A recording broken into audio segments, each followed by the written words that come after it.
It seems to me, and I've been around for a little while, that whenever we have a Democrat in the White House, people make a big deal about the deficit and the national debt. And when we have a Republican in the White House, that big deal kind of goes away. It doesn't become so big and illuminated anymore. Around here, I try to keep to the facts of the matter. The green bars is the last time we ran a surplus. This was under President Clinton, who is a Democrat. Then you'll notice we move into the Bush years, and many economists theorize that if it wasn't for the events of September 11th, we would have continued to run a surplus. But I want to move this more current, and I'd like you to look at the biggest bar on the graph. That is 2020. That happened under Donald J. Trump. Then we see the next COVID bill, because Trump's was due to the COVID bill. We see the next one under Biden. It's a little smaller. Now, I'd like you to notice the headline here. U.S. federal deficit grew in 2024.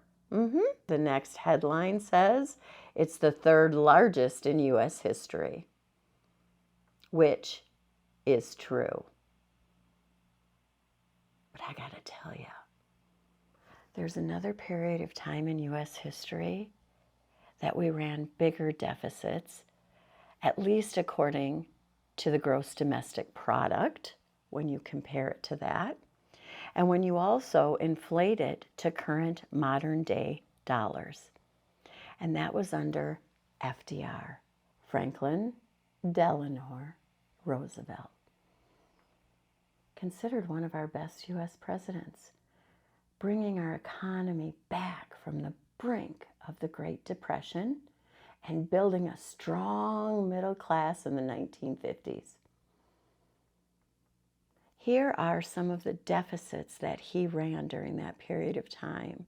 And I want you to notice in 1945, if we were to take this $258 billion deficit in 1948 and inflate it to today with the U.S. inflation calculator, very handy.